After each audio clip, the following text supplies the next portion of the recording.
Well, welcome everybody. Uh, Hi. and I've got an alarm going off on my phone that shows how unready I am. We're on Wow. brand, baby. We're on brand. Welcome everybody to the Unready Room. I'm Dan Gunther. With me, of course, as always, is the wonderful, the amazing Brandi Jackola. Brandi, how's it going? Um, I'm tired. Mm-hmm. I'm very tired. It's been a weird couple of days for me, but other than that, I'm fine. I hear you. Same with me. Yeah. And again, yeah, weird time to be doing this as well. I'm sure that's probably not helping, but thank you everybody who's joining us at this odd hour, which might be the norm going forward for the next few weeks.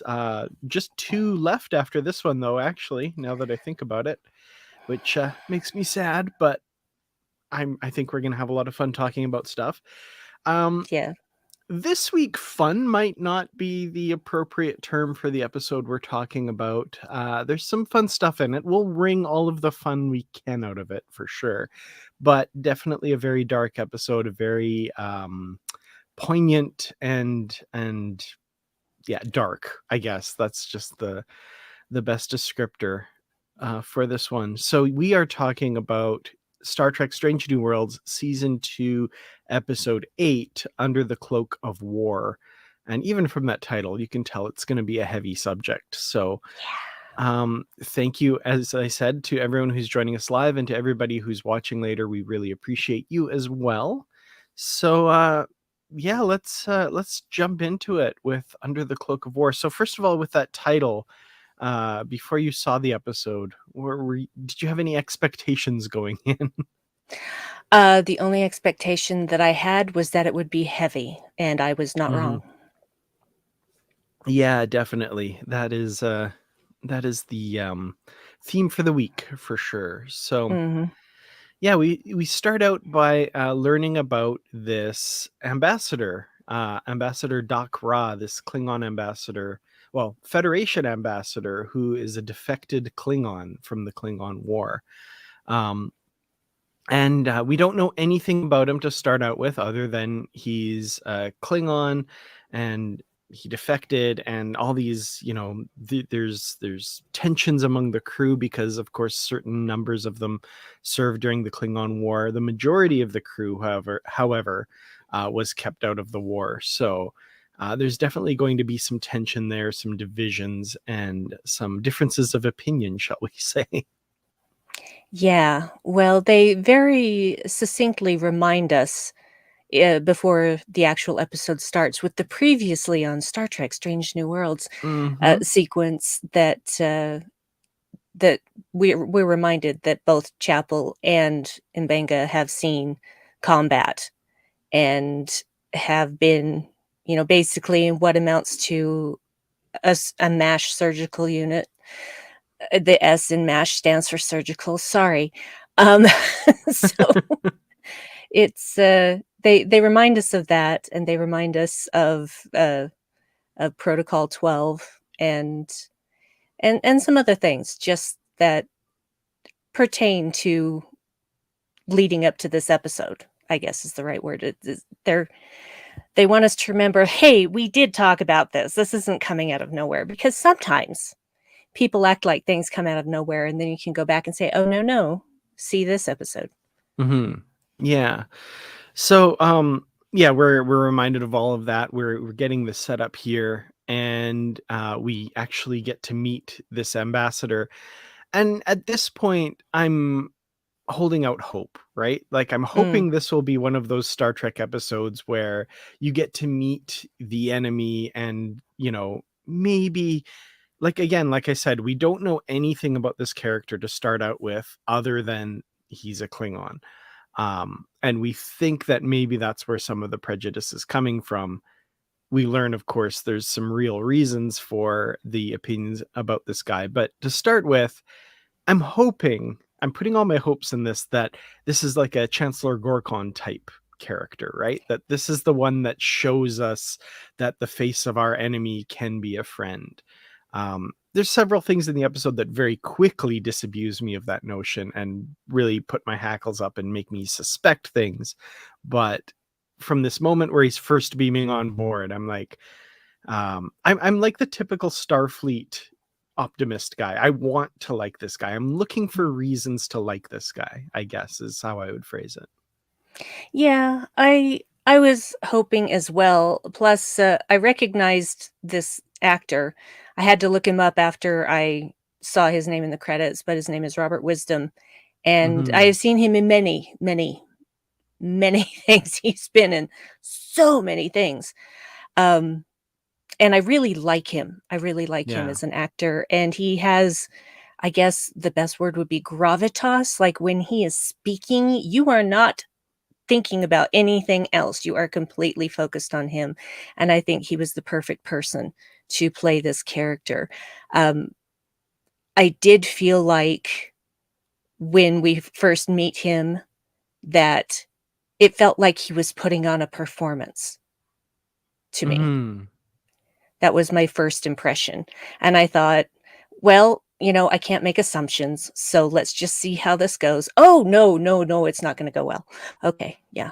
Yeah. And and that's the thing. I mean, they're talking about Jackola here, and we all have heard about Jackola and how if a human was there, they wouldn't actually still be alive. But Mm-hmm. that was what Mbenga was talking about in episode 1 of this season. Yeah, So absolutely. yeah, it was. I just thought I was suspicious, but I wanted to see if I was just having a knee jerk reaction, and so I withheld judgment until the dinner. And then Yeah. I'm just like, nope, nope, nope. So much nope.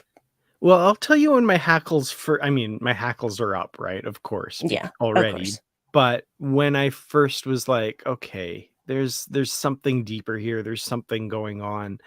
And it was actually in this first bit before the credits. And it kind of irked me where what was the line? And I have it out right here.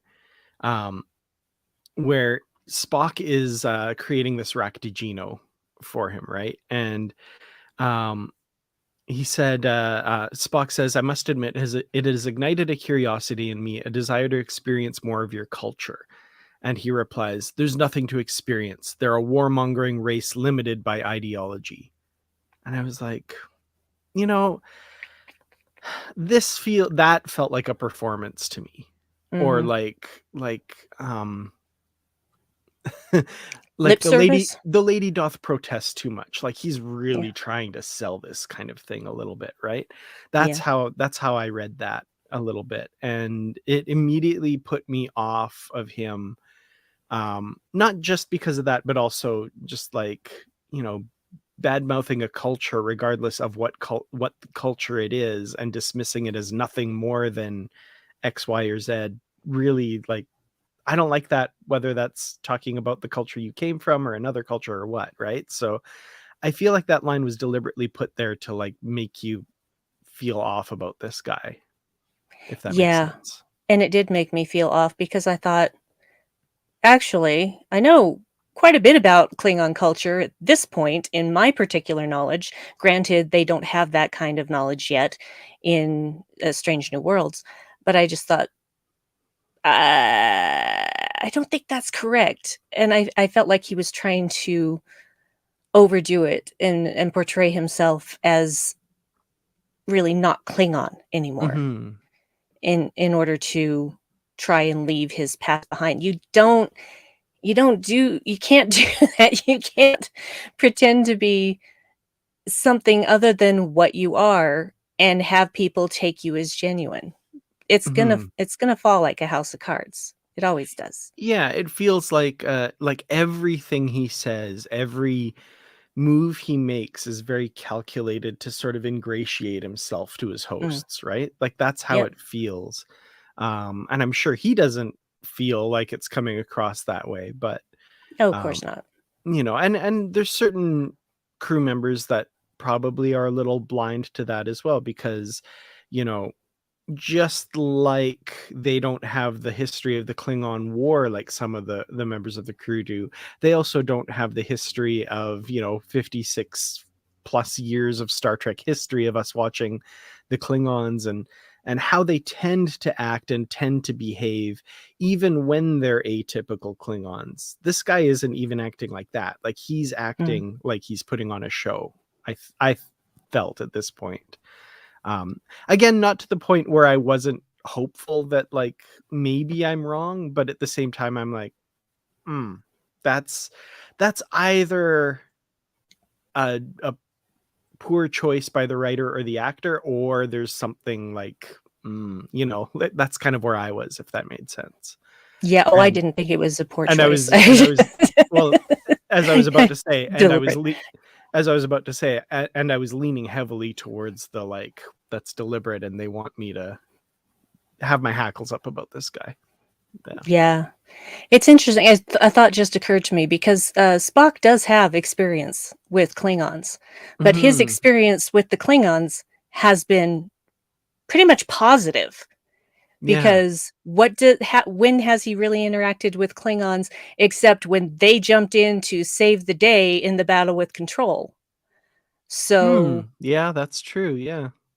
Other he, than he the drinking with them in episode 1, which yeah, also ended up being a fairly positive experience. yeah. So he hasn't seen the other side of Klingons firsthand. I'm Mm-hmm. certain that he has knowledge, but he hasn't actually interacted with anyone and come out the worse for wear, except for, drunk. So, which it's good to know that Spock can get drunk. So, Mm-hmm. I appreciate that. Yeah, for sure. So, yeah, we see, Ambassador Ra, I guess, injures his hand on this overly hot Raktajino, and they have to go to sick bay, which causes Dr. Mbenga to see uh, Ambassador Ra, General Ra, however we want to call him at this point, and having this kind of panic attack, which leads us into the credits, and that's kind of where we leave things. So this is going to be a heavy Dr. Mbenga episode because this has real stakes for him, I guess. Yeah, the minute they said they were going to sick bay, I'm like, "Oh, no, no. No, no.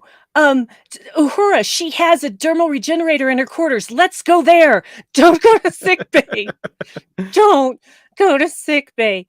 And, as someone who has had panic attacks, that was so realistic. Um I was really feeling that. I was starting to feel his panic attack Oh, as I was yeah. watching it because it reminds me of situations I've been through. Granted, I have not seen combat. It's not, that level of a panic attack, but they are horrible no matter how they are triggered, and I felt so horrible for him, and also felt like, please, can we cut to credits because I'm starting to freak out now. Thank you.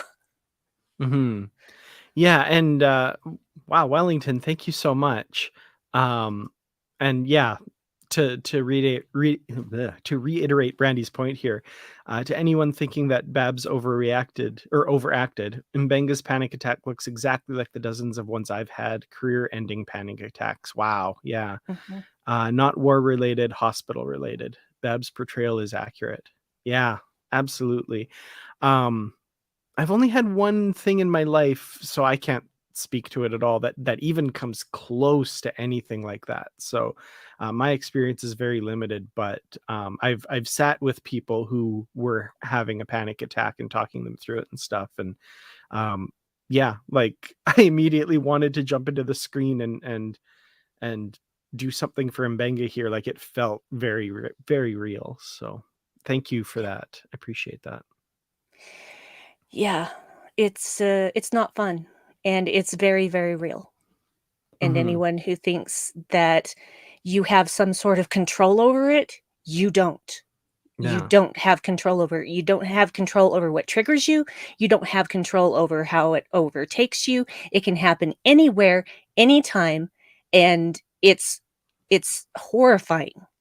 you feel so helpless is the Mhm. worst part of it.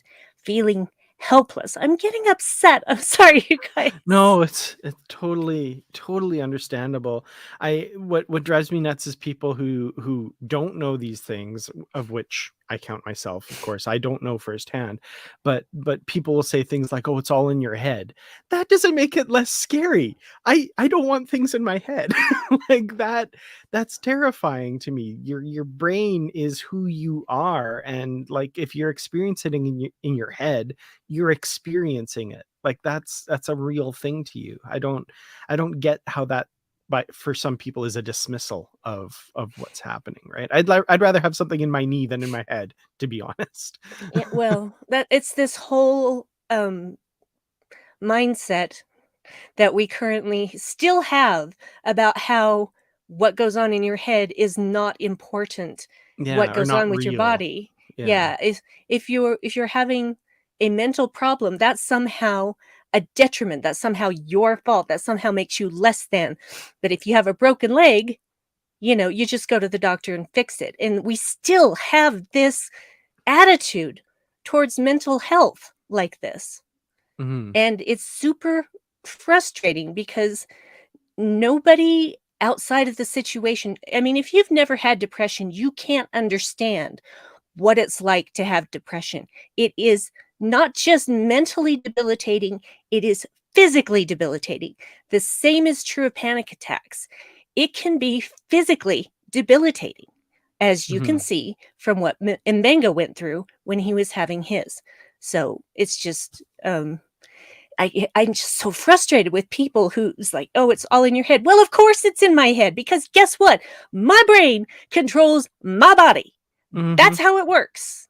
Yeah. That's how it works. Okay, I didn't know this was going to be a rant. No, I that's didn't know I okay. was going to get emotional. I so here yeah, I'm just going to get tissue. Thank No, you. totally understandable. And yeah, I mean, this separation people have between mind and body, it's like it's all part of your body. I don't understand. Anyway, um, so from the credits, we go into this flashback of the moon of Jagal and Chapel's arrival there. And we get to meet the chief medical officer here, Commander Buck Martinez, Clint Howard. That was a wonderful surprise to see him pop up on my screen. I'm like, hey, there we go. That's so great. Yep. His fifth appearance in Trek as a different character. He's been 5 different characters, starting with TOS. Mm-hmm. And he was even on Enterprise as a Ferengi. Yep. And I love me some Clint Howard, and I always am happy when I see him show up in Trek. Oh, so great. And his character here, we don't see a ton of him, but we see a little bit, and his defining character aspect seems to be that he mixes metaphors Mm, constantly. yeah. Um it's like, "Oh, we'll run it up the flagpole and see if it quacks," which I loved. And then there was another one, and if anybody in the comments can remember what the other big one he says when he's greeting Chapel here is, it was funny, but I can't remember it, and I did not write it down, unfortunately. But I love his mixed metaphors. That was fun. One of the few little bits of fun we can find in this episode. So I'm holding on to it with dear life. Yeah, that guy, he was actually quite impressive. Um, Doing the best he can to keep everything and everyone on track and basically just getting stuff done. Just getting stuff done. He Mhm. seems to never stop and he just keeps going. And it's impressive, but it also makes me worry about him Yeah. and what price he's paying for that. Yeah. Are we taking fire? Oh, you get used to it. Ooh, like the stuff he's seen, that's scary. And yeah, enjoy your downtime, and then like not half a second later, incoming transport, and they all have to run and take their posts and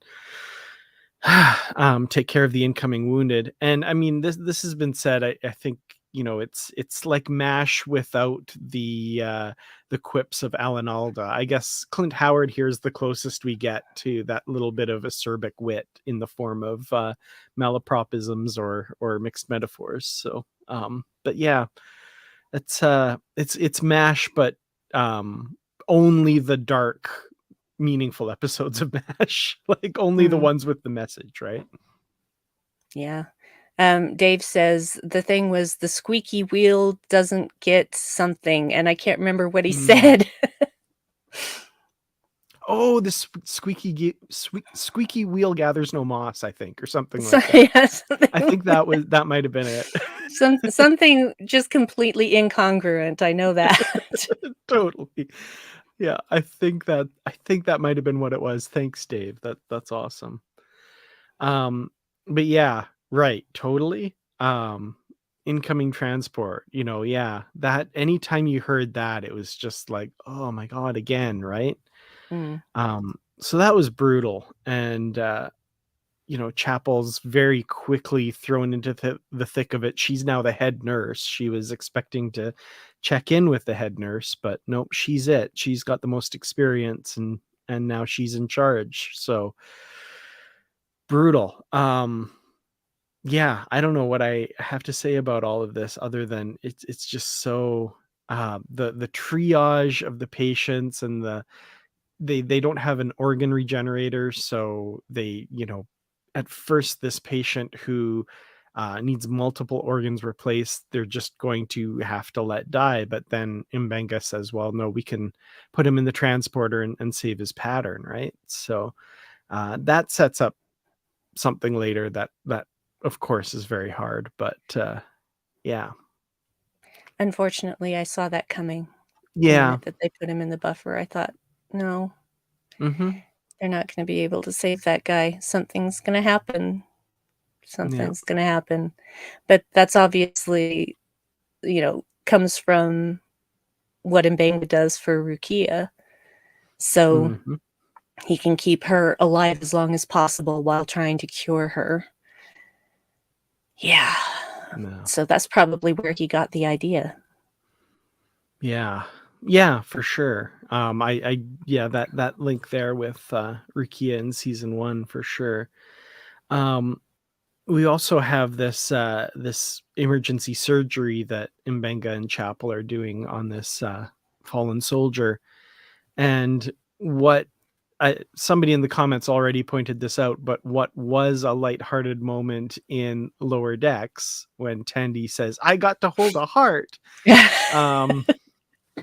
We see the darker side of it here, where Chapel is literally, like, she's manually stimulating the heart. She's pumping it with her hand, and brings him back basically mid-surgery, starts everything going again, and they save his life. And later on, when he says, how do you feel? It says, like, someone was pressing my heart with their fingers. Well, someone was. Yeah. Oh, man. Brutal stuff. Like, as someone who's never in my life experienced anything close to what that horror would be like, I feel like they did a really good job of presenting the visceral, thick of it, terrifying situation on screen here. So well done to everybody involved making this episode and crafting that reality. And I think it's important to show the visceral moments, because people who haven't seen combat ever, even if you've watched a movie, you don't understand. You don't understand what it's like to actually be there. And so I think it's important to show these things to remind us, yeah, we didn't have to watch the Klingon War, and you best be glad of it that we didn't have to watch this, because I couldn't have handled it, frankly. I can't watch war movies. The last war movie that I saw was Saints and Soldiers, which my friend Alan Firestone did the storyboarding for, and had a part in it as a German soldier at a barricade. So we all went to see it when it came out, and I had a really hard time getting through that, even though it wasn't nearly as visceral as, say, Saving Private Ryan. I've never seen Saving Private Ryan. I can't. I Hmm. can't. It's too much. Yeah. Yeah, I get that for sure. Yeah. Um, so speaking of bad reactions and memories and that sort of thing, from there we go to this dinner in Pike's quarters. Now, there was a line, and I didn't quite get what they meant the first time I watched this through, but the second time, okay, so there have been protests.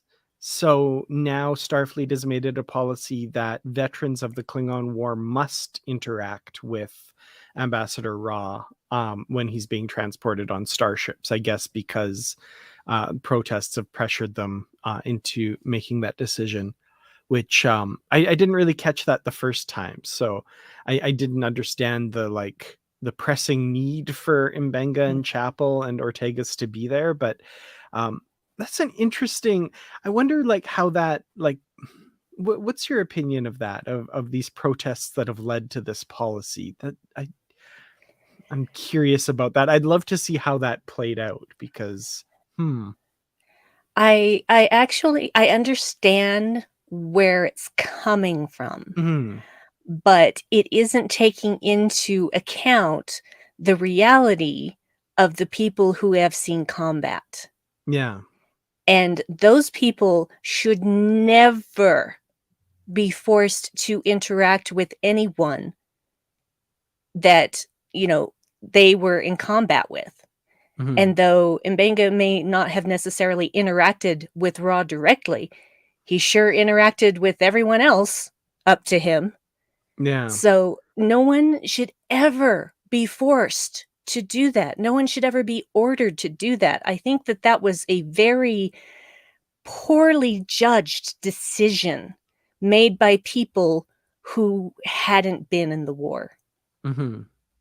Yeah, it feels like, and I'm not sure where exactly it was coming from, but it feels like it was um, to confront this person with his actions during the Klingon War, not to hide it and that sort of thing. But yeah, like you said, I don't think they had in mind the veterans themselves and the negative effect that would have on them. I feel like the policy was designed from the other side, like from the flip side, for what it would mean for the ambassador or what he would see. But yeah, they didn't account for the PTSD and the horrors experienced by the Starfleet veterans. That's No. that's my opinion anyway. That's what I think. Yeah, I just think it was poor judgment. I don't think it was done with any malice. I think it No, was done with certainly. ignorance, frankly. I Hmm. think it was just a very ignorant decision. Yeah. It just yeah, just doesn't take into account all the people who suffered, and the suffering at the medical units was probably the worst Hmm. Yeah, because for sure. they saw the results of everything. Yeah. So yeah, let's talk about this dinner. Because I feel like you have a lot to say about this scene. There's so much going on in this scene. First of all, the acting from everyone involved is great. The writing is terrific. Right from, Ortegas and Mbenga outside the door at the start, all the way through to, Spock and Chapel and the actual conversation and stuff. So, first of all, Ortegas, we also had a bit with her earlier on the bridge that we didn't talk about with her. This is where you start to actually learn a little bit about who this character is, that he's called the Butcher of Jagal, and he apparently killed his own men, and Ortegas doesn't trust him and all this sort of stuff. um and yeah, I'm kind of going, okay, filing that away, interesting, is interesting. And Ortegas and Mbenga outside of the room here, we know Mbenga is so deeply affected by this, but he's the one to kind of um, calm Ortegas a little bit and kind of bring her into the fold by saying, like, let's pretend the Klingon War doesn't matter or something, before we go in. And she's like, I love the line where she says, put on the Starfleet face, huh? It's a good face. I really like that line. Very simple, but has a lot of meaning to it there, I think. Yeah.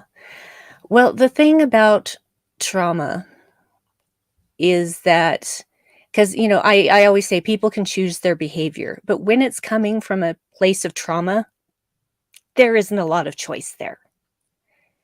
And so I thought it was horrible that they had to be there, Mhm. especially in Benga, but Erica and Christine as well. And I thought this isn't going to go well, especially when they're at the dinner and he's doing his performance and regaling stories. And I just thought, "Ugh, dude, read the room." Mhm.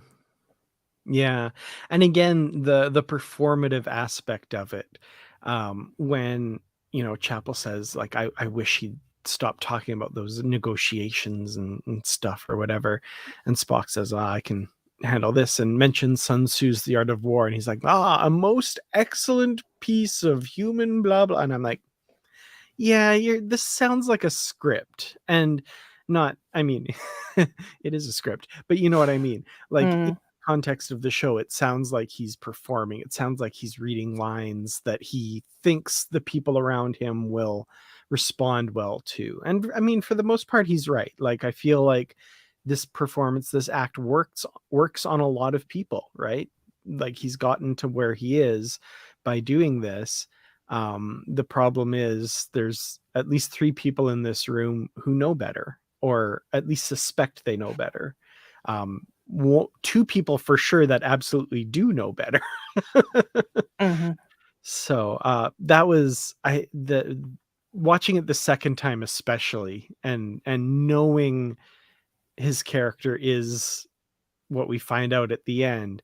It's really interesting to watch it a second time, and just see um that facade pulled away and him mhm. laid bare for what he is. It's actually, like, really disgusting. Yeah, yeah, it is. And during this whole dinner scene, I was feeling like, oh, you wish you were Chancellor Gorkon. You wish. Hmm. You're not even close. Because there's a disingenuity about him. Uh, it's and I know that the way that he acted this, the way Robert Wisdom acted this, it was pitch perfect for what the character was doing. And Hmm. and I appreciate that because I've seen him in other things and he's a great actor. He's one of those people that can absolutely make me forget who he is, that, as a person, and just becomes that character. And so this is what that character needed to be. And he delivered it very, very well. He's also a very big man.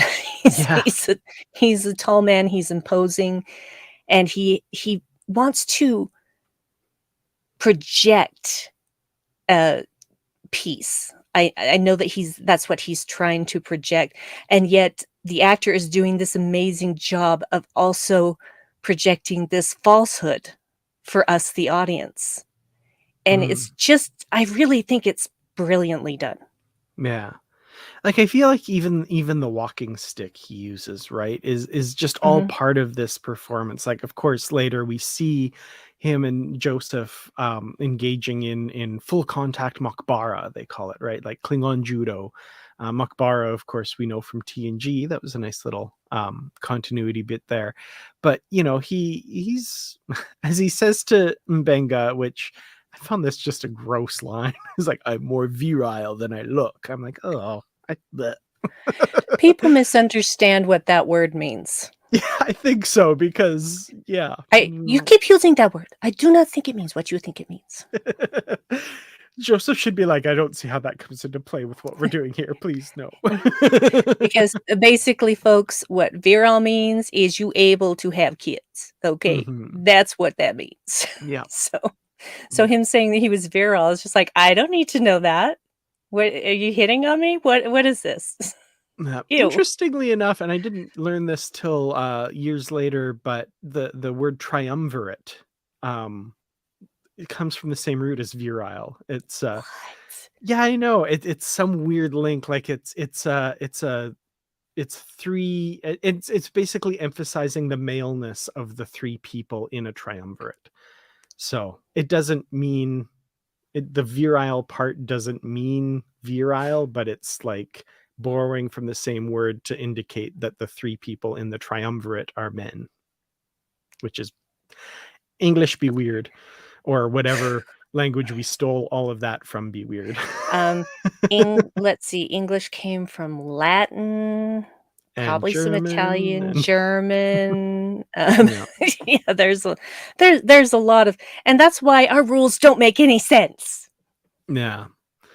Um yeah, and David, yeah, in the dinner there where Mbenga's walking out and he grabs his arm. Ugh. Hell no. Oh, no, no, no. You never put your hands on anyone you don't know.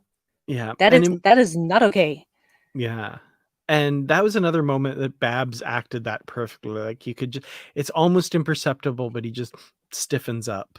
Mhm. But he doesn't let anything show on his face. Not a It's thing. almost completely blank. And Yeah, yeah. he's got his Starfleet face on.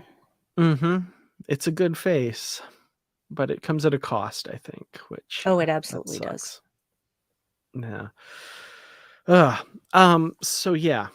Uh our talk of virile and triumvirate have got me kind of all um so yeah, that's when he invites him to engage in the smoke bar, and that's kind of what I was talking about, was like he puts the walking stick aside and then he's, yeah, very physical, very capable, and then when he's done he grabs his walking stick, reapplies the facade, and walks out, right? So um Mhm.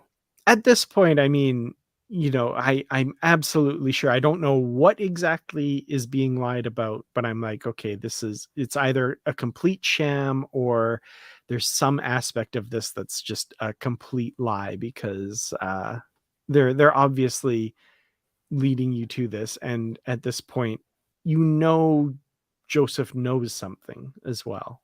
Not that he suspects something, not that he feels something, not that he has prejudice. He knows something. Mhm. He does. It's, I had that same thought too. Sorry. yeah,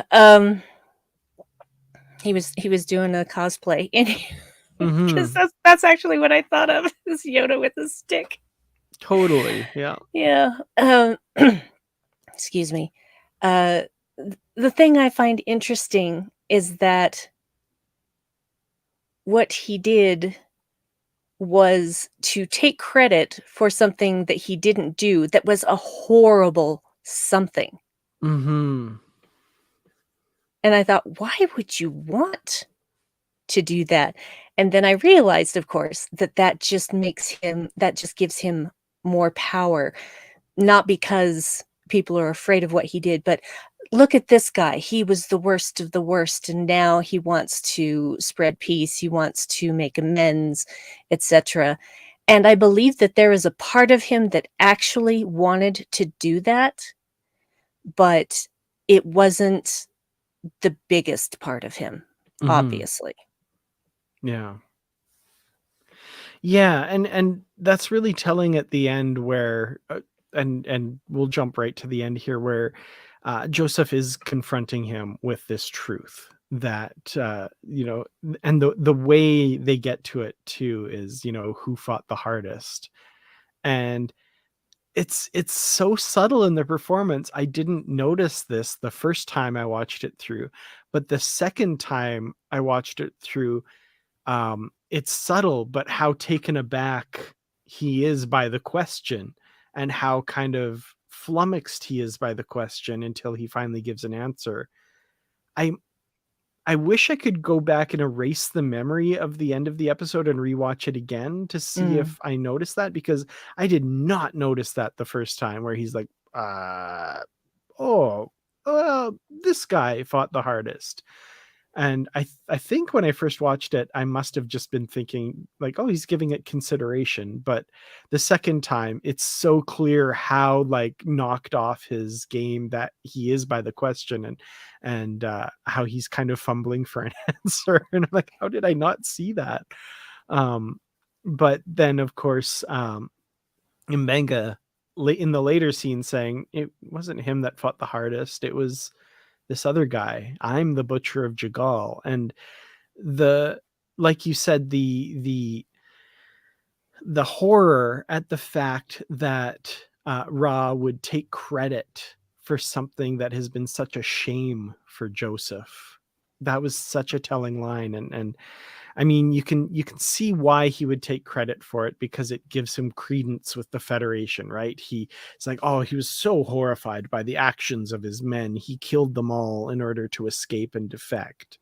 And no, he was cowering from this other person who was attacking his men, and he was escaping while this was happening, and then trying to make the best out of what would be like a cowardly act according to the Klingons, right? By, well, Mhm. okay, I'll defect to the Federation. Um and again, like you said, maybe some part of him, and he seems, this is where he seems the most genuine to me, oddly enough, at the end, where he's like, I've been trying to make up for my cowardice and to do this and stuff, but it's all built on lies. And um he's just never going to be able to be that person, because he's not that person fundamentally. And whether it was now with this situation or something else, it was all going to fall like a house of cards and completely destroy any accomplishments he might have made while doing this. So, yeah. Yeah. I did notice the first time how taken aback by the question he was, and I thought, well, you definitely didn't kill those guys, did you? Because that was a test from Mbenga.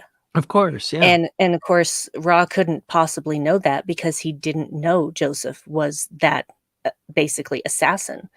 Mhm. So it was, it was an interesting way. He could have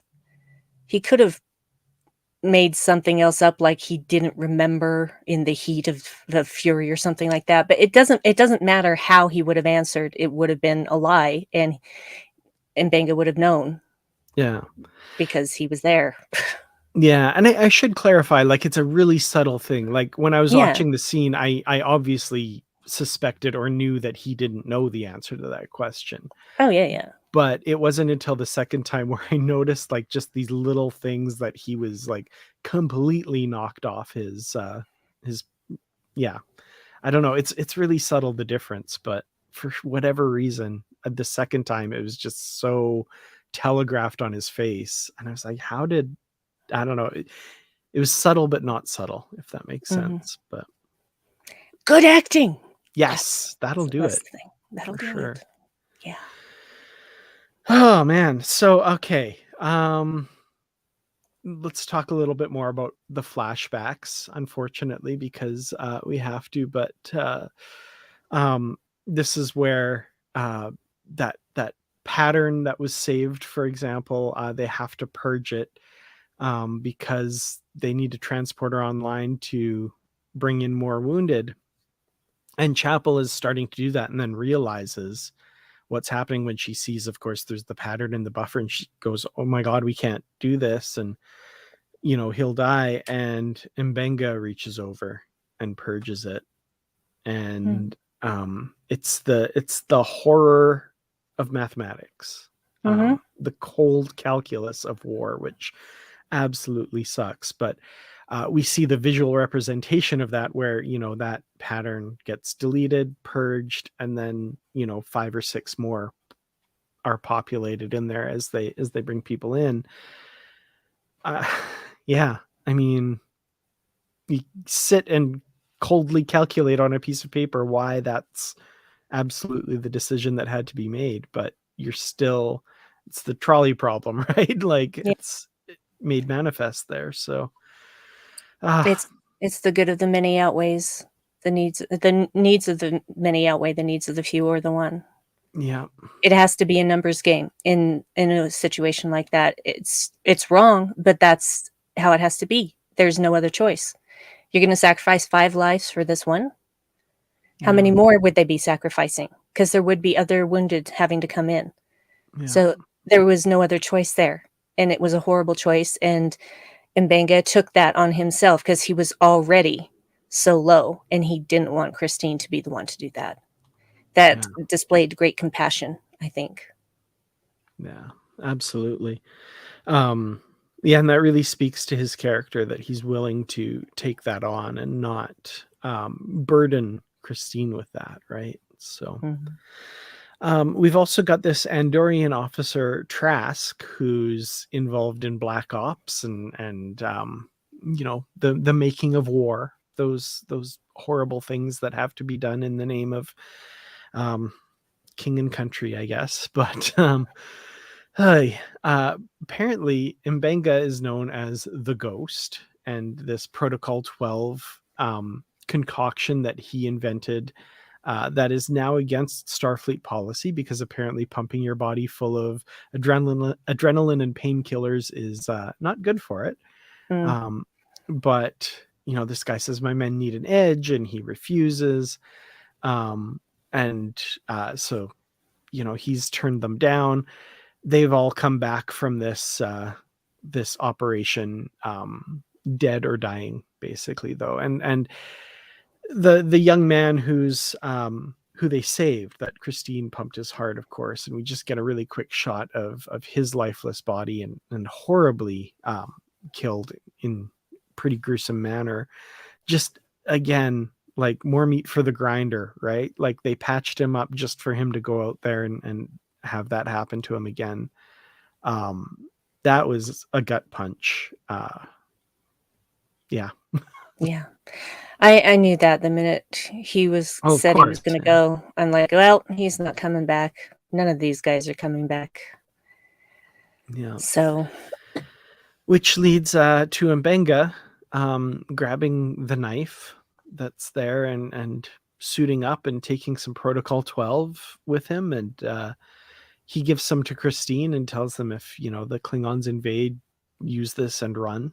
And uh she says, she sends him off, basically. And this is just all equal parts heartbreaking and disgusting and infuriating and all of these things. This is really hard to watch, I'm not gonna lie. it was and that's why I've only watched it twice, because I just couldn't watch it Yeah. again. And I mean, for those watching, that's not to say that this is bad. This is Oh, no, incredibly no. written, incredibly acted, and wonderful. It's just the subject matter and how probably well it's written and acted contributes to how hard it is to watch. Yeah, it's just, it's it induces trauma. So Yeah. and that's okay, because this episode is important. These things needed to be shown, and we needed to understand just how strong Mbenga is, Hmm. that he has survived this. And yes, it will always haunt him. There is no choice about that. It will always haunt him. But he is, and it puts in context with Among the Lotus Eaters, how upset he was. I mean, he didn't display it, but I knew he was pretty pissed off that Pike was taking him because he was a fighter, Yeah. not because he was a doctor, because that was just reminding him of that past. So great context for that. Hmm. And just, there isn't a weak performance in this entire episode. There usually isn't. I mean, I can't think of a weak performance in Strange New Worlds at all so Yeah. far. Um, but yeah, it's not something that I will choose to revisit, because the images are so indelibly ingrained in my brain now. And that's okay, because this is also a metaphor for all of the horrible things that humans have been doing to each other for thousands of years. and Mhm. how there is no winner. There is never a winner Yeah. in a situation like this. Yeah, one thing that became really apparent to me too the second time watching it was the conversation between Mbenga and the young man who they patch up and then comes back later. When he's like, "What are we doing here?" I signed up to Starfleet to explore. I haven't done any of that lately and stuff. Um, and Benga kind of gives him a pep talk and talks a little bit about why they're there and why it's necessary. And I think later when he's going out again and Mbenga sees him and tries to stop him, part of the horror that Mbenga is going through is that he convinced this guy that he should go out again. And I mean, Mm. probably didn't have much choice in the matter anyway, but he's all, gung ho, gonna go do this. And Mbenga realizes it's partly because he talked him up about it again as well, and not really the outcome he was intending with that talk, but that's what has happened. And I think that's just another thing that Mbenga takes on his soul as a Mm. result of this, which is really brutal. Yeah. Uh, So yeah, Mbenga goes off and does his thing, which is leads us back to the present day and why he knows that uh Ambassador Ra is living a lie. And we get that final confrontation in sickbay. Now, I've since learned, I read an article, they filmed basically about 4 different endings for this. Hmm. Um the one we get is fairly ambiguous, fairly. Um, they also filmed one where it was very clear that Joseph killed him. They also filmed one where it was very clear that the ambassador, attacked him and went for the knife, and Joseph got the knife and killed him in self-defense. And basically, they said, okay, now it's up to the editors to decide basically which way this is going to go.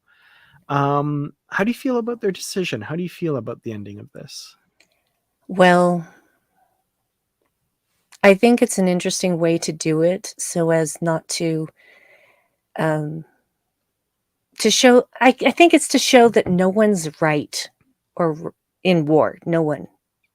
Mm-hmm. And Mbanga begged Ra to leave him alone.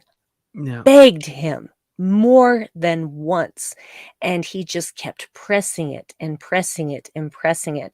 Whether Joseph took up the knife to defend himself, it was clear to me that Ra attacked. Mm-hmm. So whether Ra attacked with the knife or not, but we saw him overpower Mbanga multiple times during that exercise.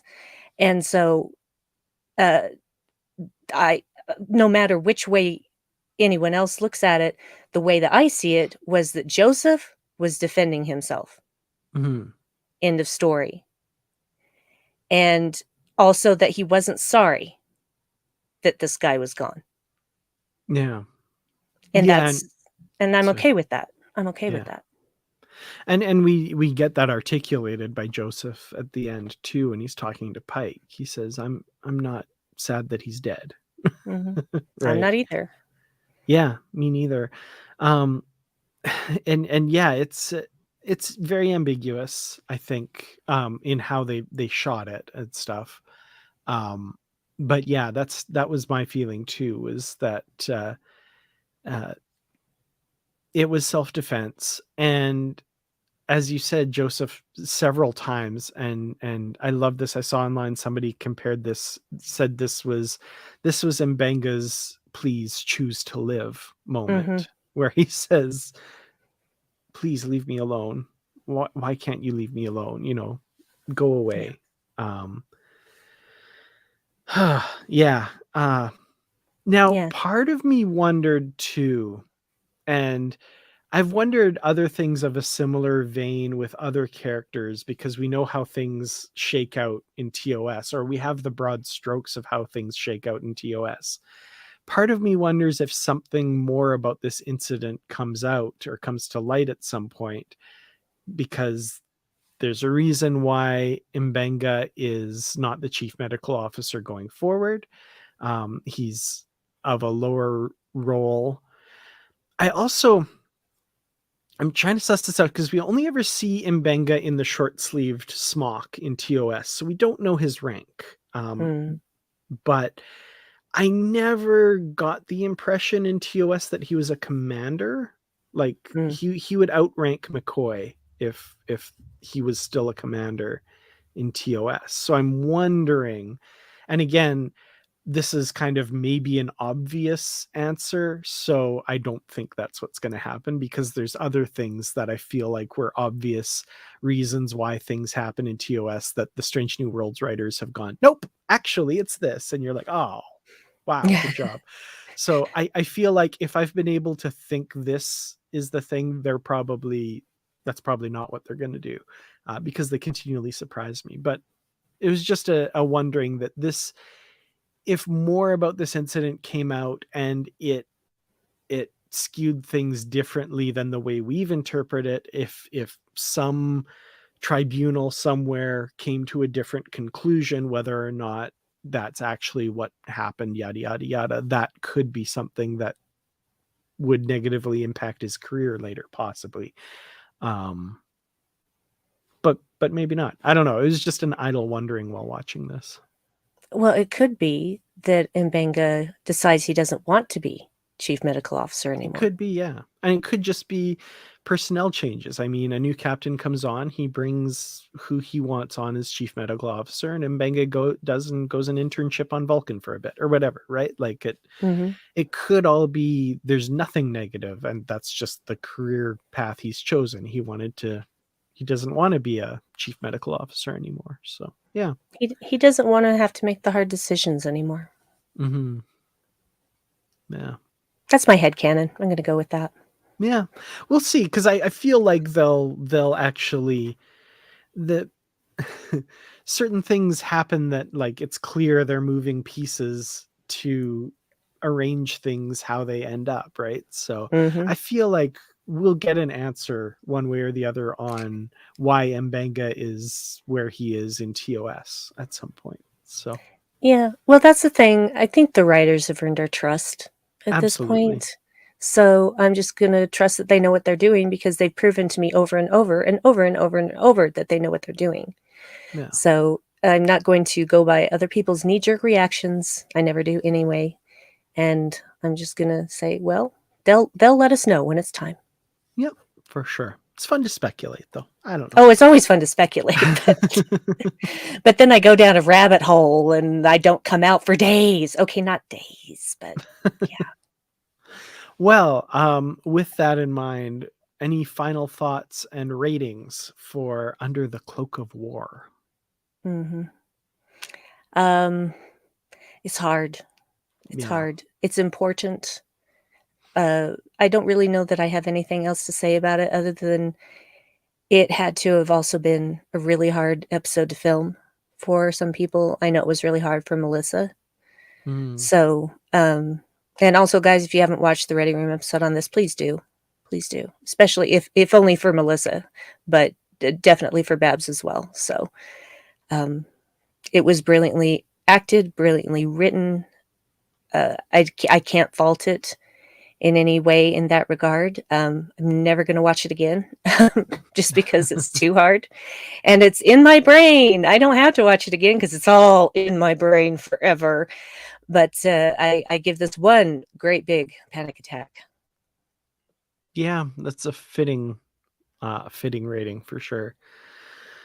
Yeah, I mean, this episode is a hard watch. I don't see myself revisiting it often. I'll probably watch it again at some point, just in the course of regular rewatches, but it's a tough one. It's absolutely a tough one. And I think the performances, Babs is incredible in this episode.